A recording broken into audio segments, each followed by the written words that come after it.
Sean todos bienvenidos. Mi nombre es Eurania Peralta. Hoy tenemos la charla Salud Mental y Autorregulación Emocional con el doctor Zoilo García. Para quienes no conocen al profesor, Zoilo, él es profesor de psicología de la Pucamaima, es especialista en psicología clínica, en investigación en cognición, emoción y salud, psicometría, realidad virtual, realidad aumentada, autor de diversos artículos de investigación en en el área de psicometría, estandarizaciones, emociones y salud, director del grupo de investigación Emociones, Salud y Ciberpsicología, y es la persona quien hoy se va a estar encargando de proporcionarnos a nosotros herramientas para manejar situaciones de salud emocional. Entonces, doctor Zoilo, sea bienvenido. Espero que ustedes todos aprovechen, que esto lo hemos preparado para ustedes con mucho amor. Y nada, bienvenido, doctor Zoilo. Está por aquí, nos escucha. Presente, presente. Bueno, estamos por aquí. Bueno, muchísimas gracias a todos, especialmente al TED por la invitación. El TED es mi segunda casa. Siempre estamos haciendo cosas juntos y de verdad que es un gran placer, Eurania, estar con ustedes. Un placer para nosotros también. Perfecto.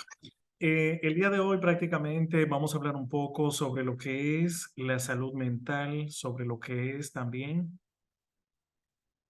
básicamente la regulación de las emociones y su importancia en la vida, bueno, de todos y más en estos momentos. Les comento, primeramente, como siempre, empezar hablando un poco sobre lo que son las emociones, ¿verdad? Las emociones, bueno, son procesos que tienen como finalidad básicamente comunicarnos, nos ayudan a comunicarnos, nos ayudan a adaptarnos y a sobrevivir al entorno. En esta línea, les puedo comentar que hay diferentes niveles de emociones. De forma general, cada una, vuelvo y repito, es importante. A veces se habla de emociones negativas, pero las emociones no son negativas. Las emociones son tan importantes para la vida del ser humano y ejemplo de esto es la definición de las mismas.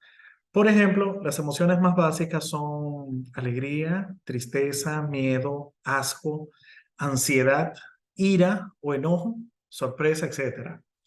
Al hablar de estas emociones, bueno, quizás algunos se esté preguntando aquí, bueno, veo que hay muchos psicólogos, estos no, pero quizás nos preguntemos, pero ¿cómo el miedo va a ser algo positivo para absolutamente nadie? ¿A quién le gusta tener miedo? ¿O el enojo? ¿Para qué esto sirve? ¿Para qué esto funciona? Bueno, pues le comento un poco sobre la funcionalidad de estas emociones. En esta línea, entender que el miedo es una emoción que se presenta cuando hay algún peligro. Y el miedo básicamente nos permite alejarnos del peligro. ¿En qué sentido? Imaginemos que estamos caminando por la calle y de repente vemos a un motorizado medio peligroso que se está acercando. Tan pronto se está acercando, vamos a experimentar miedo y es su valencia afectiva del miedo es negativa. O sea, nos sentimos mal cuando lo experimentamos, pero aún así es importante porque el miedo entonces nos ayuda a alejarnos del peligro. Bien, una emoción muy parecida al miedo, pero que no son iguales, es la ansiedad. La ansiedad se parece bastante al miedo, pero tiene algunas diferencias. Siendo estas diferencias las más comunes, es que la ansiedad se presenta y no necesariamente es un estímulo. Por ejemplo, si aparece una serpiente en el piso, lo que sentimos es miedo, pero si por el contrario, lo que nos preocupa es un examen que tenemos la semana que viene, lo que sentimos es ansiedad. ¿Por qué? Bueno, el estímulo no está presente hoy. Básicamente, el miedo nos sirve para huir de situaciones peligrosas, pero la ansiedad nos sirve para anticiparnos a algún problema, dándonos los recursos suficientes para afrontar ese examen, ¿verdad?, en el futuro. Otra emoción, la tristeza, otra de las emociones que son muy mal vistas, porque uno dice, bueno, ¿y a quién le gusta estar triste? ¿Para qué funciona esto de la tristeza? Pero es una emoción importante también. La tristeza se presenta cuando tenemos una pérdida y podemos perder múltiples cosas. Podemos perder dinero, Podemos perder una relación de alguien que termina o terminamos con ella. Podemos perder un amigo que deja de hablarnos. Podemos perder un familiar que muere. O incluso un estatus, algo que no es tangible. Ah, mira, yo era el estudiante más bueno de mi clase. Sí, pero después llegó una chica y me quitó ese puesto del estudiante más bueno de la clase. La tristeza se presenta cuando tenemos pérdidas y básicamente la función primordial de esta emoción es ayudarnos a conseguir el apoyo de otras personas. En esta línea, bueno, quizás se estén preguntando por qué estamos hablando de emociones. Pues es fundamental conocer para qué sirve y cuál es cada emoción para entender luego y poder hacer lo que es el proceso de regulación emocional. La tristeza nos ayuda a parar para reflexionar sobre el problema y buscar nuevas soluciones. Por último, tenemos otra emoción que es muy mal vista en la sociedad, pero es importante también. Es la ira, el enojo. Esta emoción se presenta cuando nos impiden una meta, cuando somos engañados, somos heridos o traicionados. Y la ira es fundamental para poner límites a los demás. Además de que la ira nos da la energía para tratar aquellas circunstancias que bloquean nuestros objetivos. Quizás alguno de ustedes se pregunta, ¿pero a quién tenemos que ponerles límites? Bueno, pues le comento. Muchas veces las personas a que más límites tenemos que ponerle no son una persona que vemos un día en la calle o algo por el estilo, a nuestros familiares, a nuestras parejas, a nuestros hijos, a nuestros padres, amigos, compañeros de trabajo. La ira es una emoción importante para determinar límites. Cuando nosotros establecemos límites, entonces la relación se hace más va a lo que es un largo plazo.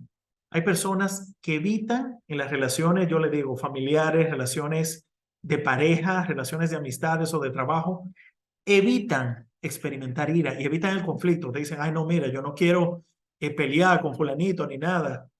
Sí, pero no te puedes dejar maltratar por nadie. Tienes que poner un límite en algunos casos cuando las personas están abusando o te están molestando. Y eso ayuda a mantener esa relación a largo plazo. Cada emoción es importante, cada emoción tiene una función adaptativa que la hace fundamental para la vida. Pero viene el punto, aunque de por sí cada emoción es importante y tiene una función, bueno, pues pasa algo. Hay veces en que estas emociones se presentan tan frecuentemente, tan intensamente, que pueden producir un desorden o un trastorno emocional. Estas son enfermedades muy comunes que afectan a la mayor cantidad de personas. Son las enfermedades más prevalentes, chicos. O sea, son las enfermedades más comunes. Estas enfermedades tienen una particularidad. No son severas. No son enfermedades más severas, por ejemplo, como una esquizofrenia. Son enfermedades leves o moderadas, pero impactan y afectan la calidad de vida de las personas que la padecen. Son grandes problemáticas que se producen cuando se presenta una emoción de forma frecuente, intensa o dura demasiado. Les pongo un ejemplo. Pueden contestar en el chat. Les comentaría, ¿es normal sentirme triste tal vez 2 o 3 semanas ante una ruptura amorosa o ante un divorcio? Vamos a poner 3 o 4 semanas. Estaba casado, entonces me divorcio y le pregunto, ¿es normal luego de tener ese divorcio sentirme triste 3 o 4 semanas? ¿Ok? La respuesta, vamos a ver qué han puesto por el chat. Bueno, les comento, la respuesta es sí. Tenemos una pérdida y es normal experimentar la tristeza. Pero ¿qué pasa? Es normal experimentar la tristeza. Es normal llorar casi todos los días, tener cambios en nuestro sueño, en nuestro apetito, y nuestros hábitos, en la capacidad de socializar, tener una baja atención, fruto de ese divorcio. Es normal hacer el duelo por esa pérdida. Y no estamos hablando ahí de un desorden o un trastorno emocional.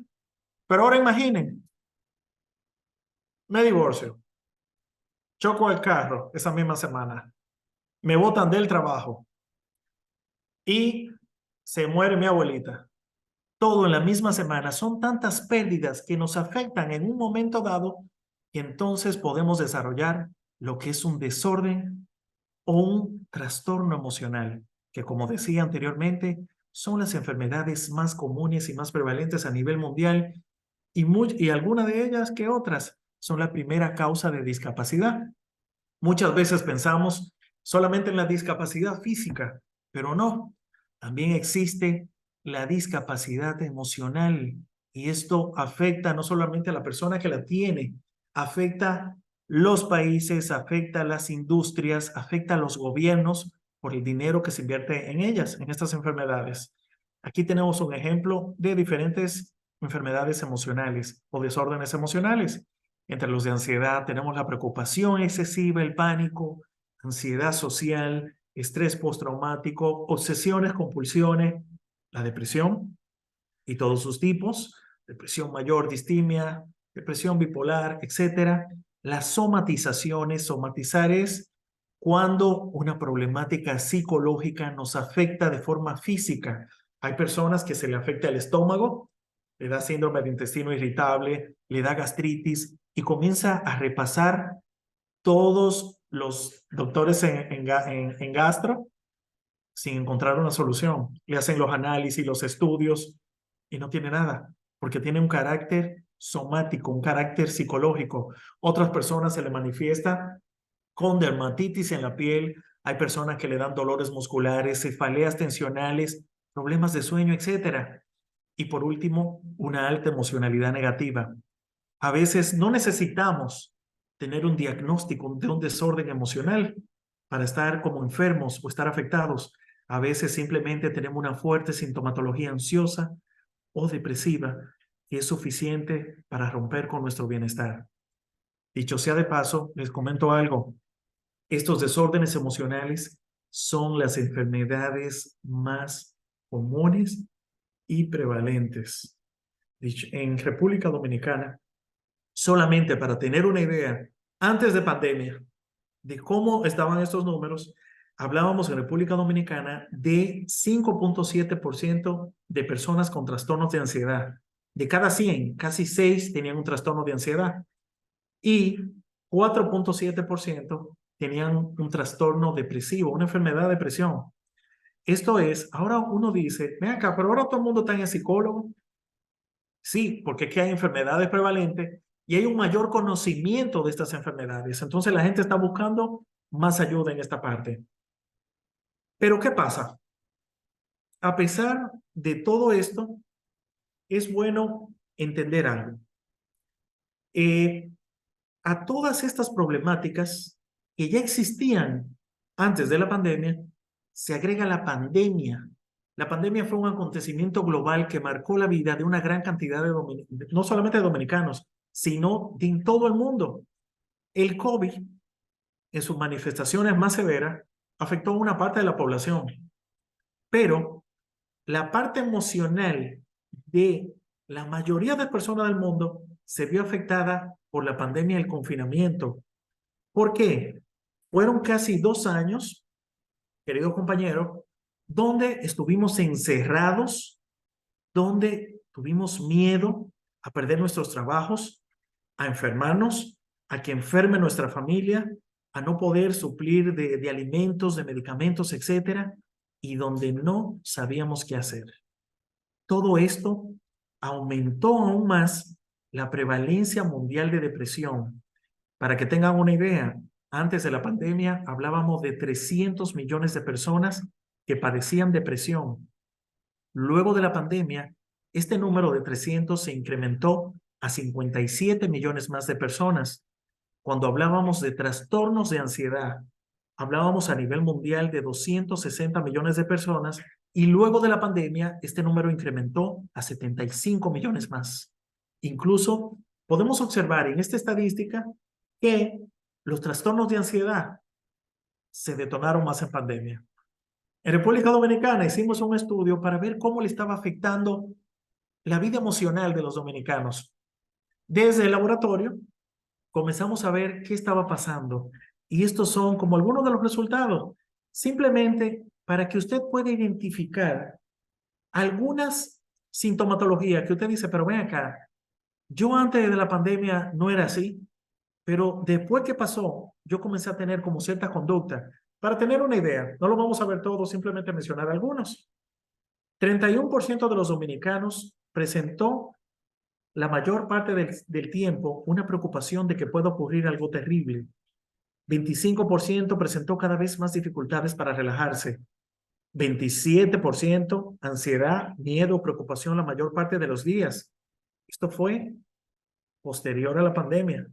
Pero estos números no han mejorado. Estos números han seguido incrementándose. Cuando hablamos de sintomatología ansiosa, pudimos observar que el 20% de la población dominicana comenzó a experimentar síntomas típicos de la depresión. Y esto ha ido en aumento. 20.3% presentó poca alegría o interés de hacer las cosas. Un 19.6% una sensación de estar decaído. Y otras problemáticas que están ligadas a la depresión, pero uno a veces no hace como la conexión, porque uno no lo entiende como una sintomatología emocional. Es la siguiente: problemas de alimentación, 32%. Señores, personas que aumentaron de peso y no han podido rebajar todavía. Sensación de cansancio, poca energía, 28%. Problemas para dormir, 31%. Y un 4% de la población presentó ideaciones suicidas.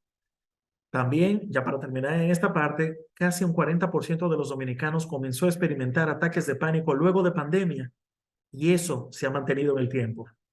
Estos son resultados de una de las investigaciones que realizamos, que está en proceso de publicación en la revista BNC Psychiatry, una revista muy buena indexada de Estados Unidos.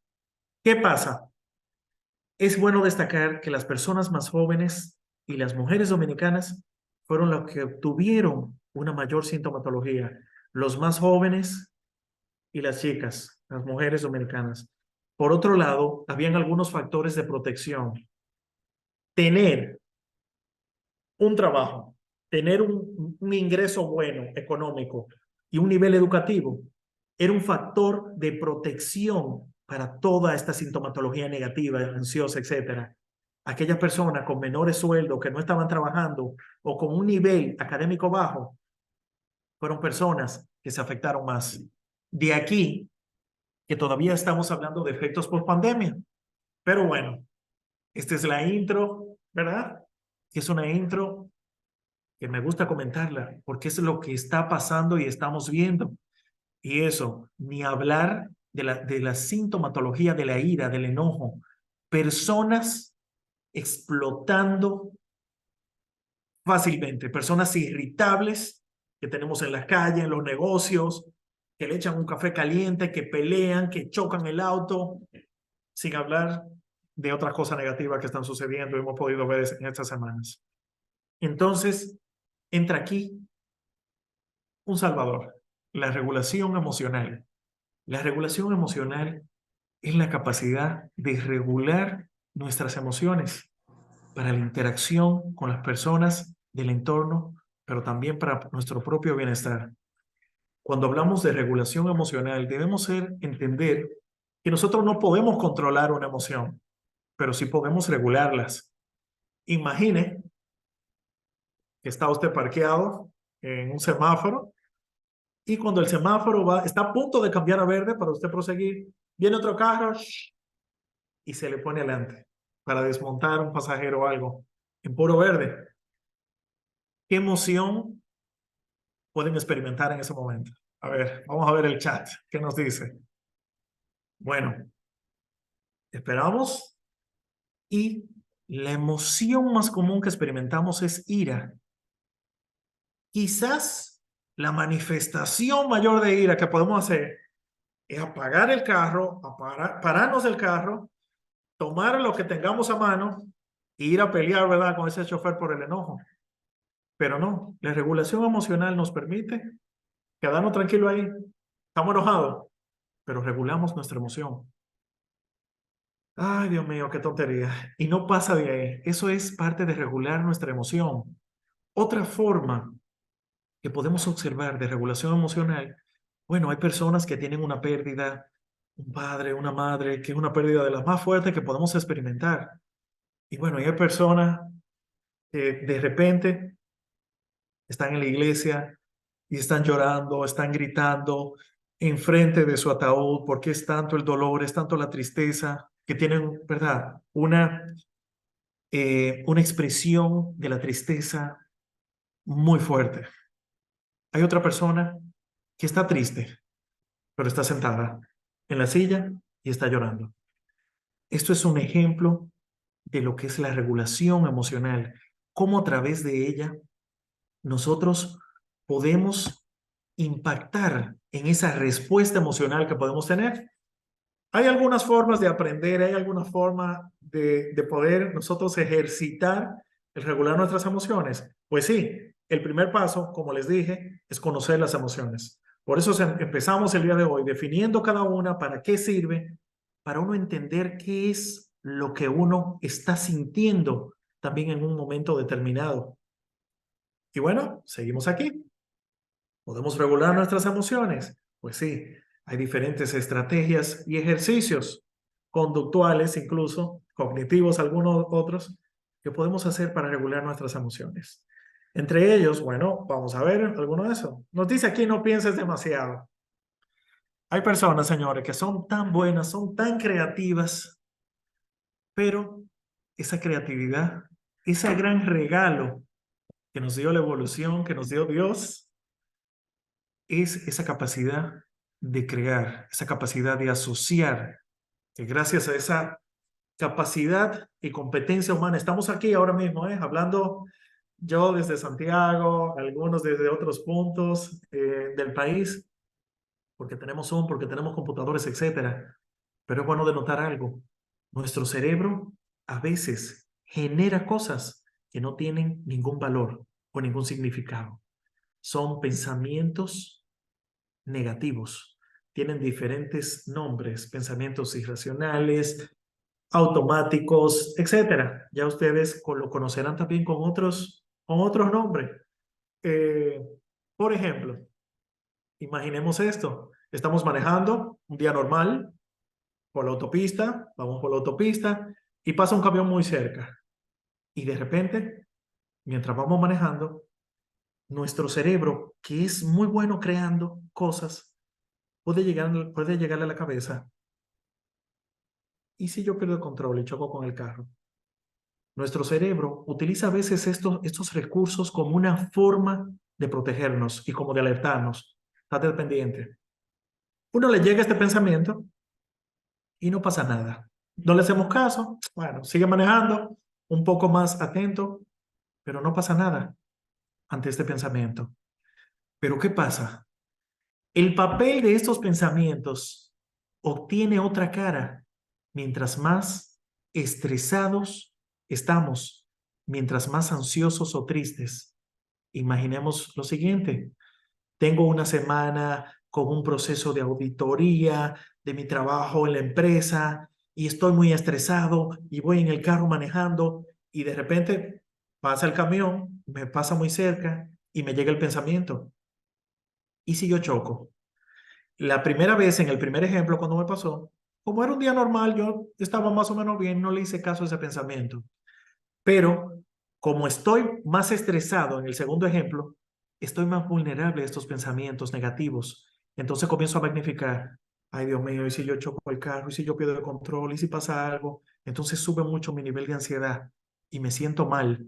Muchas veces la persona empieza un proceso de evitación. Dice: mira, yo mejor prefiero no manejar porque es que tengo mucho pensamiento negativo y yo creo que voy a perder el control, etcétera.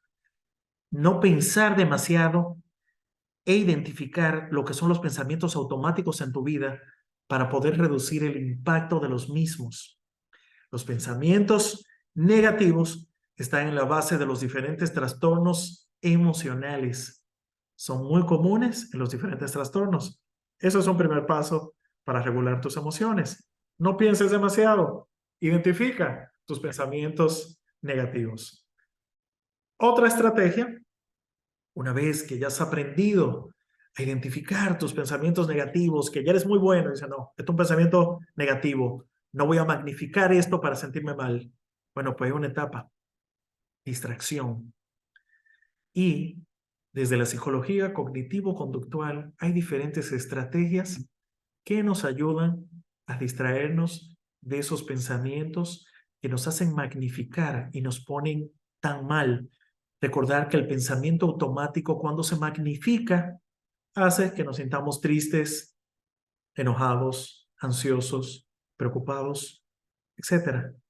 Entonces, cuando nosotros identificamos alguno de estos pensamientos, bueno, pues lo que sigue es tratar de distraernos. Y hay numerosas formas para distraernos. Hay algunas estrategias que incluso hablan de la distracción por descripción del entorno. Tomar un objeto del entorno y tratar de describirlo para que nuestra atención esté focalizada en otra cosa. ¿Cómo que? Bueno, uno dirá, pero ven acá, pero yo soy un muchacho para estar describiendo a esta edad. Bueno, pues le comento, es mejor durar 10, 15, 20 minutos describiendo algo, una pared, un cuadro, perdón, una escena donde estás, y no, perdón, durar 10, 15, 20 minutos magnificando pensamientos negativos, porque estos pensamientos, vuelvo y les repito, te provocan malestar que afectan tu vida. Entonces, distraernos ya sea describiendo, hay una estrategia muy sencilla y súper económica que consiste en iniciar una conversación. Pero iniciar una conversación con un amigo, pero para nada en pensamientos automáticos, ¿eh? Y sobre otra cosa, no sobre el pensamiento automático, porque entonces tiendes a magnificar algo negativo, algo que te provoca malestar con tu círculo. El círculo se contamina y luego ellos se retroalimentan. Cuando tú no estás pensando en ello, tus amigos te lo recuerdan, etcétera. Uno puede utilizar el recurso de compartir, de hablar, cuando uno tiene un problema, pero no un pensamiento automático. Recordar algo, un pensamiento negativo no puede resolverse porque no existe una problemática así. Atención plena.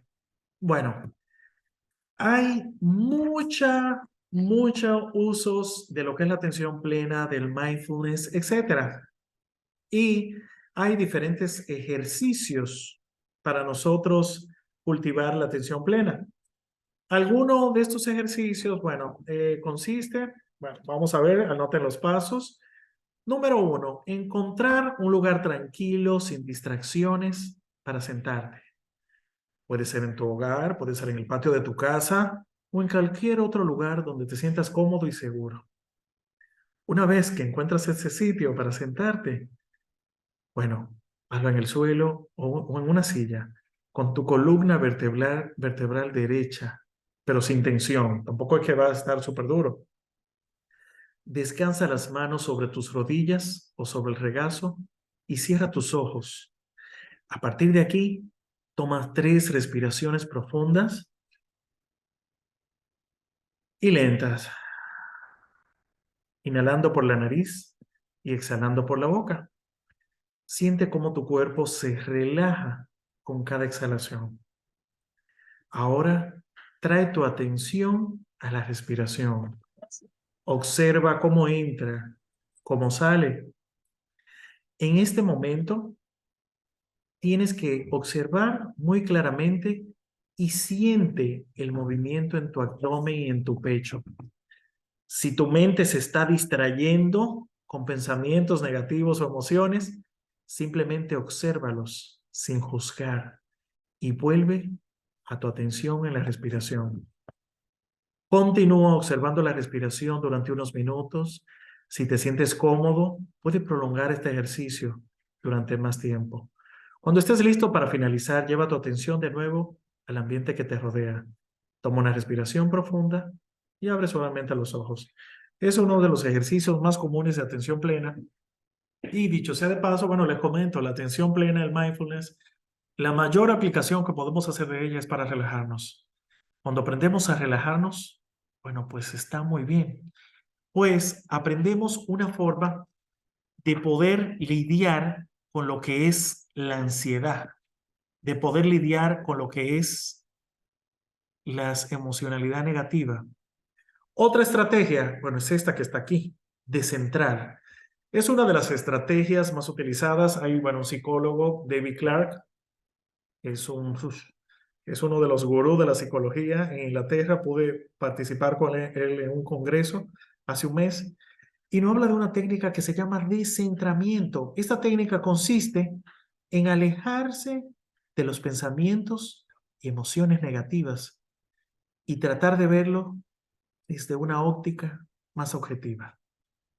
Por ejemplo, imaginemos que estamos enojados con un amigo porque no nos devolvió la llamada o el mensaje ya por WhatsApp.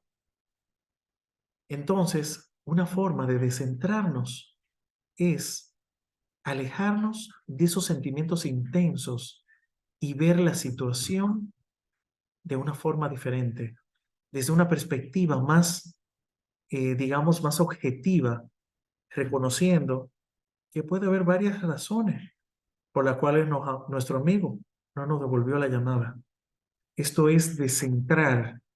En algunos casos, también se habla mucho de lo que es la reevaluación cognitiva, que es ver el problema desde otra perspectiva o ver la situación desde otra perspectiva para no provocarnos malestar. Respiración.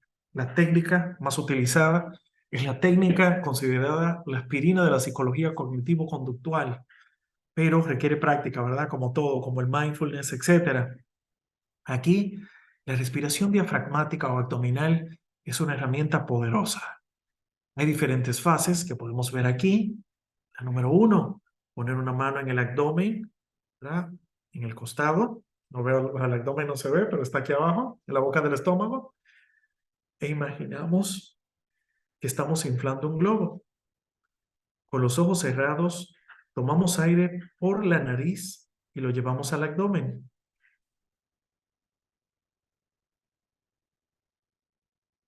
Ahí se tiene que mover la mano del abdomen y luego lo expulsamos suavemente por la boca. Una vez más,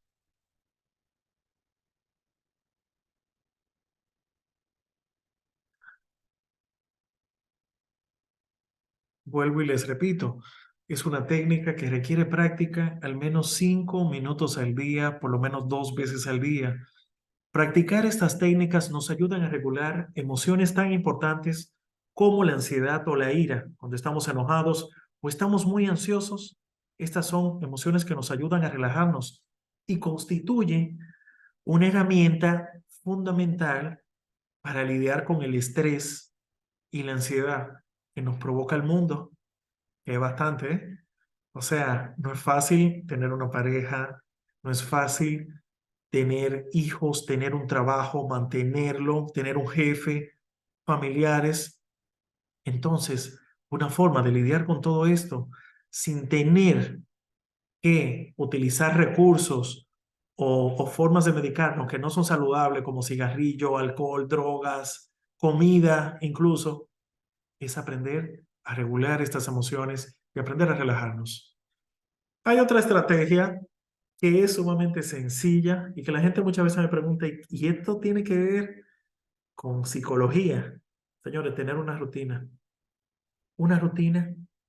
acostarse a una misma hora, levantarse a una hora, arreglar su habitación, desayunar bien, es parte de una serie de actividades, de conductas que nos ayudan a regular nuestras emociones. Eso de dejar la cama desatendida, de dejar todo un desorden, de salir tarde, eso no es negocio, porque es que no, los efectos que esto tiene es que nos llenan de ansiedad, nos llenan de emocionalidad negativa y esto no es bueno. Rutina diaria, acostarse y levantarse una hora, desayunar, tener rutina para su hora de comer, tratar de comer a una hora, ver su serie, etcétera. Llevar una rutina es parte fundamental de lo que es regular nuestras emociones. Aquí viene otra buena, validar nuestras emociones. Por eso hablábamos al inicio, tenemos que conocer lo que sentimos y lo que experimentamos. Ahí viene el punto de usted ponerle nombre a lo que siente y hacerlo con su pareja, hacerlo con sus familiares, con sus hijos. Me siento enojado porque no hiciste la tarea. Me siento triste porque me hablaste así. Me siento avergonzado por esto que hice. Tenemos que validar los sentimientos de los demás, pero también los de nosotros mismos y entender la importancia nuevamente de lo que es la regulación emocional en nuestras vidas. Señores, esta es vital. Hay mucha gente que le gusta esto bastante. Dormir, dormir bien. Dormir bien puede ser 6 horas. Algunas personas se lo encuentran poco y le genera entonces malestar. Es que yo no puedo dormir más de 6 horas. Yo me levanto. Hay gente que puede dormir 6 horas. Entre 6 a 8 horas. Esto está muy bien. Pero tener horarios constantes, ahí se conecta otra vez con la rutina. Hay personas que amanecen, se acuestan a las 7 y dicen, no, voy a dormir 8 horas hasta la 1, más o menos, no sé. Y esto no es saludable. O sea, dormir, acostarse una hora, levantarse una hora, es fundamental. Dormir bien nos ayuda incluso a regular nuestro sueño. Hay diferentes estrategias que podemos utilizar para regular nuestro sueño. Entre ellas está, por ejemplo, el ruido blanco. Hay veces que hay tanto silencio en la habitación que no nos concentramos y hasta el perrito que ladra a 2 calles lo podemos oír. A veces poner ruido blanco en YouTube o si me escriben luego a mi página le puedo pasar algo de ruido blanco. Tener higiene de sueño. Señores, celular fuera de la cama. Celular, por lo menos 2 horas antes de dormirse, no tenerlo ahí. Se habla de que tenga buena ventilación el cuarto, que esté suficientemente oscuro. Y si poder tener un frío por ahí, su abaniquito, perfecto. Dormir bien como una estrategia para regular nuestras emociones. Estas son un poquito más complejas, pero desarrollar un propósito. Esto es fundamental. La salud mental está muy enfocado a uno tener un propósito de vida. Aquí sería interesante, qué sé yo, compartir en el chat de este grupo cuáles podrían ser un propósito de vida. Señora, a veces el propósito es terminar mi maestría. A veces el propósito es decir, wow, hacer mi casita. O decir, voy a entrar a trabajar a ese sitio. O un propósito, voy a enfocarme en criar a mi hijo hasta la adolescencia. No sé, hay diferentes propósitos, pero esto está muy de la mano con lo que es la salud mental. Cuando tenemos un propósito, cuando la gente tiene un propósito, es una persona que es hasta más sexy. ¿Por qué? Porque sabemos que es una persona que está enfocada y eso nos ayuda a que cada decisión que nosotros tomamos más a corto plazo esté enfocada en ese objetivo final. Súper interesante sería compartir algunos propósitos. En algún momento de mi vida, bueno, quería tener mi propio centro y trabajé por esto. Ahora quizás hay otros propósitos que son diferentes que me motivan a seguir adelante, me motivan a trabajar, a estudiar, a levantarme cada día. Y esto es algo que debemos nosotros construir. Pedir ayuda. Si nada de esto es suficiente, si ya tenemos demasiadas situaciones, si estamos muy abrumados por nuestra tristeza, nuestra preocupación, nuestra ansiedad, etcétera, tenemos que pedir ayuda entonces. Pedir ayuda psicológica. En algunos casos, tal vez no es una problemática emocional, tal vez es una problemática de otro tipo. No temamos pedir ayuda. Las personas a veces sienten que pedir ayuda es un síntoma de debilidad. pero al contrario, pedir ayuda es una fortaleza que tenemos los seres humanos, porque eso me permite a mí identificar, mira, yo no soy bueno en esto, yo necesito tu ayuda. Incluso si estoy preparando, no sé, un paper o una investigación, yo le escribo a investigadores como más consagrados, mira, ¿qué tú crees? ¿Qué tú opinas? ¿Tú crees que podamos mejorar esto? Nosotros no podemos ser perfectos en todo, no sabemos todos, y es importante y no es un signo de debilidad pedir ayuda en este caso. Ser cuidadosos. Como seres humanos, somos tan buenos criticándonos, castigándonos cuando nos sucede algo, pero somos súper malos a la hora de reconocer nuestros logros. Sea pequeño el logro, sea grande, debemos tratar de identificar esos logros y premiarnos por ello. Aunque sea un logro pequeño de un día, dice, bueno, hoy me voy a comer mi pisita, hice ejercicio, porque, bueno, me fue bien en el examen, hice esto o aquello. Debemos, en esta parte, ser cuidadosos con la autocrítica, porque como seres humanos tenemos esa fuerte tendencia a castigarnos demasiado. Vean esta es chula y seguro mucha gente está feliz. Use las apps. Sí, pero todas estas apps aquí, la mayoría de ellas, estas apps tan chulas, veanla aquí, son apps que pueden ser estresores pasivos. El teléfono nos estresa y lo que es ver las vidas perfectas de las personas, ver las noticias tan desagradables o estar siempre abierto para todas las personas. Conocemos muchas personas. Hay gente que se pone brava y dice, pero ven acá, yo te escribí, tú no me escribiste. Señores, pero que yo tengo una familia, yo tengo un trabajo. Que yo tenga un WhatsApp no significa que siempre estoy disponible. Tenemos que usar apps, pero tenemos que usar aplicaciones que sean saludables para nosotros. Algunas de las cosas que estamos haciendo en el laboratorio son aplicaciones que nos permiten relajarnos, nos permiten enfrentarnos a un duelo disfuncional, nos permiten aprender a lidiar con la depresión. Una de esas apps, aplicaciones que la pueden ver, la pueden encontrar de forma gratuita, se llama Aire, pero en vez de una I latina, una Y, A-Y-R-E, Aire, ayuda para la regulación emocional. Esta aplicación, yo, bueno, la diseñé, se me ocurrió en la pandemia y la diseñé junto a mi equipo para aquellas personas que estaban en su casa muy ansiosas, deprimidas, con mucho miedo, tuvieran una forma de aprender a relajarse. En la misma puedo utilizarla con unos lentes de realidad virtual, pero también la puedo usar en su teléfono normal. Está disponible tanto para Android como para iOS y es gratuita. Entonces, utilizar las apps, pero utilizar las apps correctas que nos ayuden a desconectar, que nos ayuden a relajarnos y ayuden a potenciar el bienestar, no estresarnos más. No estresores pasivos que nos afecten nuestra calidad de vida y consuman el tiempo también que nosotros tenemos para nuestra familia, para el trabajo, etcétera. Señores, gratitud. Esto casi parece como, ¿cómo se dice? Una frase ya como hecha en el sentido, no, expresar gratitud. ¿Qué es esto?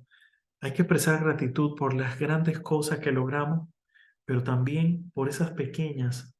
Tuve un buen día, me sentí bien en el gimnasio, tuve una conversación tan bonita, o jugué tan chulo con mis hijos, o la pasé tan bien con un colega.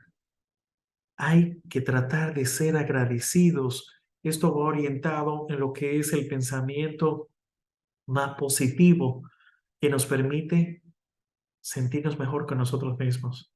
Expresar gratitud a una persona, a Dios, a un vecino que nos hace un favor, a nuestra pareja, a nuestra familia, es vital para lo que es la regulación emocional. Bueno, por último, se acabó. Cerro diciéndoles lo siguiente. Expresar sus emociones no es una señal de debilidad, Expresar sus emociones es una fortaleza. Expresar vulnerabilidad algunas veces, ya sea llorar porque perdiste un familiar, sentirte enojado, es una fortaleza del individuo, pero tenemos que hacerlo de una forma regulada. Y las emociones no son para suprimirlas, las emociones son para vivirlas, son para comunicarnos, para adaptarnos y para motivarnos. Y como tal, debemos utilizarlas. Con esto termino. Vamos a ver si tienen alguna preguntita. Aquí dejo mis contactos en todas las redes. Siempre estamos haciendo cosas interesantes en nuestro laboratorio. Entonces ahí pueden encontrar aplicaciones, etcétera, sobre eso. Un abrazo, muchas gracias. Zoilo, muchas gracias por tu intervención. Muchas técnicas súper interesantes, unas más fáciles que otras de implementar. Vamos a estar dando pasitos pequeños, pero sí vamos a estar utilizando todo eso que mencionabas para poder autorregularnos y manejar el estrés y la ansiedad y demás. Aquí preguntan nuevamente cómo se llama la aplicación. Yo escribí que se llama Aire con Y. Exacto. Sí, la pueden encontrar tanto en el App Store como en el Google Store. Se llama Aire y pueden agregar ayuda para la regulación emocional. Vuelvo y le repito, una aplicación gratuita, sencilla, bueno, y que estamos llevando ahora al metaverso. La estamos modificando para que sea más interesante, más atractiva. Wow, qué chévere. Aquí están hablando también, hay una pequeña discusión en cuanto a lo de las redes sociales. Hay personas que dicen que sí, que es muy importante utilizarla, que ayudan a despejarse, y otras que dicen depende del propósito con el que tú la uses y el valor que tú le des. Y también otras que indican que puede también tú perderte en las redes sociales, aquí en el chat. Entonces, ¿qué usted nos deja, nos dice Sí, sobre eso? sí, bueno, definitivamente. Podemos, es una herramienta, ¿eh? Una herramienta como el martillo. Podemos construir una casa con martillo, algo importante, un refugio, pero podemos darle un martillazo a alguien también. Tenemos que ser cuidadosos porque prácticamente en algunos estudios que han desarrollado algunos colaboradores, por ejemplo en Argentina, han descubierto que las redes sociales son, y el uso de ese celular es un estresor pasivo, nos estresa. Uno piensa que uno llegando a la casa, tirarse en un mueble con el celular, la televisión prendida, sola, uno piensa que se está desestresando, pero eso no es verdad. Uno no se desestresa de esta forma. Usted se desestresa viendo una peliculita, haciendo ejercicio, haciendo una actividad, incluso viendo videos de risa en YouTube. Es una forma. Pero señores, caerle atrás a alguna de esas redes sociales con esas realidades perfectas de personas comiendo, vacacionando, cuando dice, pero ven acá, ¿y qué es esta persona en Colombia, en pleno horario laboral? Bueno, nos termina estresando. Entonces tenemos que ser cuidadosos con eso. Aquí preguntan, ¿qué recomienda usted para expresar correctamente nuestros sentimientos a los demás? Ok, bueno, como les decía, lo inicial es entender qué emoción uno está experimentando. Y una vez que uno lo entiende, uno tratar de regularla. No es que, ¿verdad? Fulanito me habló mal y yo le di una trompada porque el doctor Soy lo dijo que hay que expresar sus emociones. Yo estaba enojado no. Hay muchas formas de expresar la ira. Y es como le digo, hay, vamos a decir, un nivel. O sea, mira, no me gustó lo que tú hiciste. ¿Cómo tú me dejas media hora esperando cuando quedamos que nos íbamos a juntar a tal hora? Pero hay muchas personas que hasta las relaciones se, vamos a decir, se la boicotean porque no quieren eso. Dicen, mira, yo mi pareja, yo no quiero conflicto con mi pareja, yo dejo todo.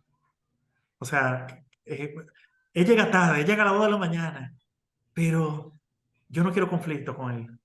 Entonces, ¿qué pasa? Cuando la persona comienza a poner límites, entonces dicen, ah, ¿qué es lo que te pasa? Tú eres una controladora. Quieren desvalidar lo que sientes. Entonces, es importante entender la emoción que sentimos y hablar sobre eso. Las personas que son más importantes, uno poner límites, son las personas con las que más nos relacionamos. Sí. Excelente. Sí. Una última pregunta por aquí es, ¿cómo cerrar un duelo por ruptura amorosa inesperada? Luego de haber pasado por todas las etapas, es decir, ya se llegó a la etapa de la aceptación, pero aún queda un ligero sentimiento de frustración por no saber la razón de la ruptura. ¿Qué se hace en ese caso? Bueno, el duelo, tal cual como dice, consta de diferentes etapas que no vamos a entrar en detalle, pero va desde el enojo, desde la tristeza, hasta que viene ya como emociones más positivas, que es como la aceptación, etcétera. A veces no podemos controlar lo que la otra persona quiere. Una relación es de dos personas. No tenemos eso que nosotros queremos, pero ¿por qué lo hiciste? Pero debemos saber entender. A veces hay duelos que se tornan disfuncionales y ya necesitamos ahí visitar alguna persona que nos ayude como a tratar de gestionar esto, porque es una carga muy fuerte. Pero sobre todo hay que entender que en un duelo, por ejemplo, cuando hay una pérdida, hay mucha tristeza también, que es la emoción quizá fundamental, ya sea por la muerte o por una ruptura amorosa, etcétera. Y pasa algo a veces en las personas más jóvenes o en las generaciones más jóvenes o en las personas a veces que tienen problemas de dependencia emocional y es que se resisten a experimentar tristeza. Se resisten de una forma porque lo ven como algo tan negativo, pero es una emoción que es parte de la vida. Y incluso es triste, pero muchas de la generación un poquito más joven prefiere hasta decir, bueno, yo no quiero la vida por no experimentar esta tristeza que yo tengo ahora. Pero la tristeza es una emoción también, es parte de la vida y debemos aceptarla, validarla, para luego tener lo que es el crecimiento postraumático, aprender de esa situación que fue tan triste en un momento, bueno, y obtener como un aprendizaje de la misma, básicamente. Tenemos varias preguntas, ya vamos a una más. Ya para las siguientes, sigan al doctor, que él le dejó sus redes ahí. Y también podemos, doctor, si usted desea, poner su correo electrónico o poner la captura de de las redes nuevamente al finalizar la charla. Ok, Entonces, la última pregunta, ahora sí. ¿Cómo poner límites? Ay, se me fue. aquí estoy, aquí estoy. ¿Cómo poner ¿Cómo? límites correctamente si se es introvertido y hay baja autoestima o poco ego? Mira, ahí esta persona me ha dado una serie como de insumos. Que te digo, en esta parte lo mejor que puedes hacer tal vez es buscar ayuda de un profesional, porque no es fácil si uno tiene 20 años de su vida, siendo una persona introvertida, siendo una persona que se le dificulta mucho establecer límites, no es fácil de la noche a la mañana cambiarlo, ¿verdad? O por un taller de una hora. Esto requiere preparación, esfuerzo, aprendizaje para uno aprender poco a poco a través de diferentes estrategias de cultivar estas habilidades. Es como establecer límites. Uno lo puede hacer de forma gradual, pero recuerda algo, cuando tú comiences a establecer límites, las personas entonces comienzan a enojarse contigo. Oh, pero ¿qué es lo que te pasa? Pero nosotros tenemos que tener la capacidad del autocuidado. Nosotros la principal persona que tenemos que cuidar es a nosotros mismos y nuestra vida emocional, nuestra vida física, para luego tener un buen desarrollo social con los demás. Pero en este caso, lo más adecuado tal vez es que busques un apoyo. Si, bueno, si perteneces a la universidad, hay un equipo súper valioso de psicólogos en la parte de orientación, o si estás fuera, tal vez buscar algún especialista como que te ayude a definir esto. Pero es sumamente importante porque las personas que no establecen límites muchas veces son víctimas de maltrato o víctimas de abuso, porque no pueden poner un stop a una persona. Bueno, pues muchas gracias, doctor Zoilo. La verdad es que hemos aprendido muchísimo. Esto tendrá un efecto muy importante en sus vidas. Y nada, espero que a ustedes todos le vaya muy bien hoy. Muchas gracias por asistir. Estamos aquí en el TEP a su orden y también el doctor Zoilo por las redes que ya dejó por aquí. Buenas noches. Buenas noches, gracias nuevamente y un gran abrazo y gracias por su tiempo, por estar aquí también a todo A el usted. público. Sí, bendiciones, se me cuidan.